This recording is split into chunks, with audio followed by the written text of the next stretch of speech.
Tatlong pinto ang ginagamit ng demonyo para makapasok sa iyong tahanan. Una, hindi marunong magpatawad.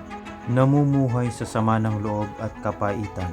Ang sabi sa Mateo 6:14 hanggang 15 ay ganito: Kung pinapatawad ninyo ang mga taong nagkasala sa inyo, patatawarin din kayo ng inyong amang nasa langit. Ngunit kung hindi ninyo sila pinapatawad, hindi rin kayo patatawarin ng inyong ama. Pangalawa, mga pinapanood mo.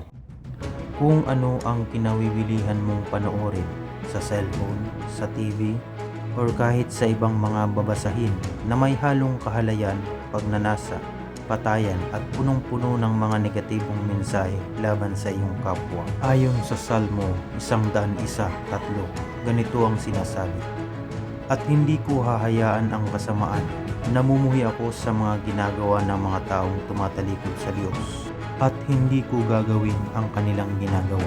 Ikatlo, kapabayaan sa pananalangin. Ang isang tahanang napapabayaan ng pagdarasal o pananalangin ay walang proteksyon laban sa espiritual na atake ng masama, at ito ay nananatiling bukas. Ayon sa unang Tesalonica 5:17, ipinapaalala sa atin ng Diyos na laging manalangin.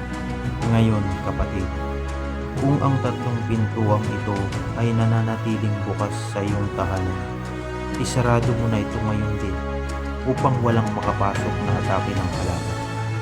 Salamat sa Diyos.